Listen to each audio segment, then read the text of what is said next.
Greetings to you this day. This is Michelle Strickland, and I'm coming to you today with my daily theology lesson. It's my daily meditation that I do for myself. I record it and I release it because maybe somebody else out there can get something out of it. It's something that I do for myself because I want to become a better principled person. It just so happens that I love God. Choose God this day. The bad guys, they sin. The good guys, we sin. We all sin. It's whom you serve. It's whom you serve. You don't have to be perfect. No one is perfect. No one. You know, you might have things that you deal with, issues that you deal with for the rest of your life. But if you're going to have to deal with it, come to God with it. If you turn them over to Him, He'll help you get through it. He'll help you get through it. Love yourself, you know, because if you love yourself and nobody else loves you, you'll be okay. Never give up on yourself. Never. Because if you have yourself and you lost everything, you can always rebuild. You know, for those of you just tuning in, I focus out of three major religious texts: the Bible, the Quran, and I'm reading an introductory paperback called The Shape of Suffering. It's a Buddhist text. I try to rotate these texts at least twice a week, sometimes more, sometimes less, depending on how I'm led to meditate each day. I'm back in the rotation of the Bible. I'm in Matthew, still chapter 26. It's a long chapter, and I'm gonna pick it up at 46. I don't know when I'm gonna stop, so I'm just gonna get started. Rise, let us be going. Behold, he is at hand that doth betray me.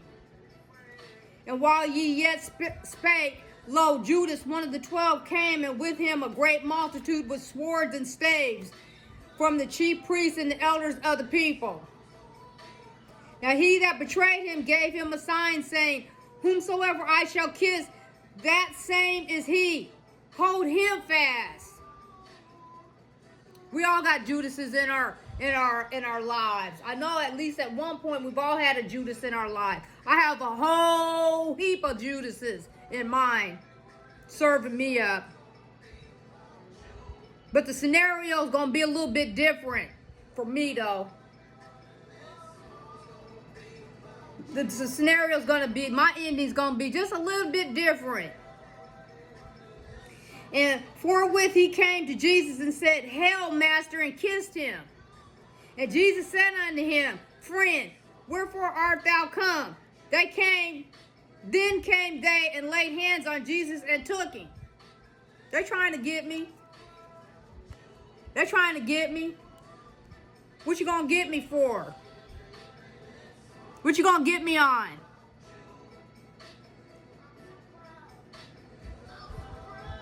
Bad guys and bullies, what you gonna get me on? And behold, one of them which were with Jesus stretched out his hand and drew his sword and struck a servant of the high priest and smote off his ear. Then said Jesus unto him, Put up again thy sword unto his place, for all they that take the sword shall perish with the sword. Thinkest thou that I cannot now pray to my Father, and he shall presently give me more than 12 legions of angels? But how then shall the scriptures be fulfilled, that thus it must be? In that same hour said Jesus to the multitude, Are ye come out against a thief with swords and staves for to take me?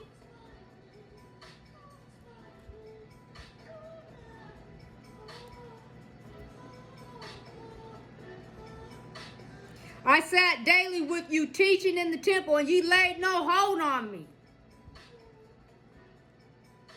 But all this was done that the scriptures of the prophets might be fulfilled. Then all the disciples forsook him and fled. Left Jesus. Everybody left him. Boy, that sounds familiar. People will leave you when there's trouble. Where are they?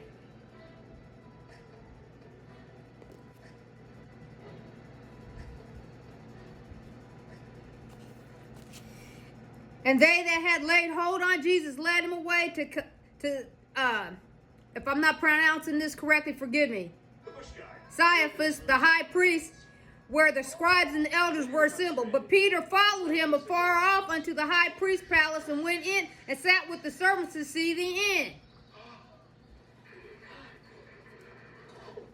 Now the chief priests and the elders Now the chief priests and the elders and all the council sought false witness against Jesus to put him to death. Right, bullies and bad guys.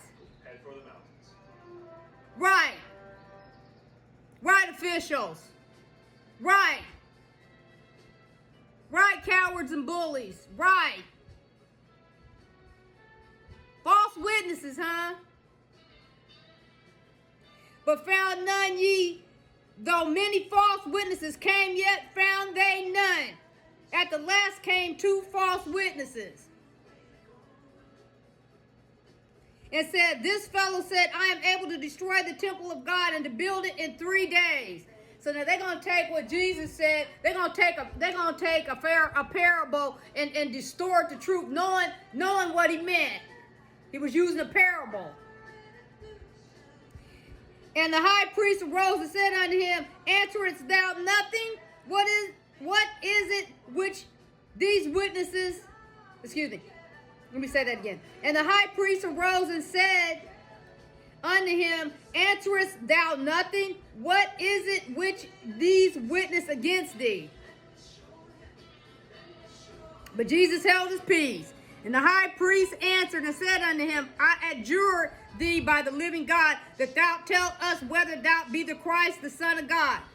Jesus said unto him, Thou hast said, Nonetheless I say unto you, hereafter shall ye see the Son of Man sitting on the right hand of power, and coming in the clouds of heaven. Then the high priest rent his clothes, saying, He hath spoken blasphemy. What further need have we of witnesses? Behold, now ye have heard his blasphemy. I'm going to leave it right there.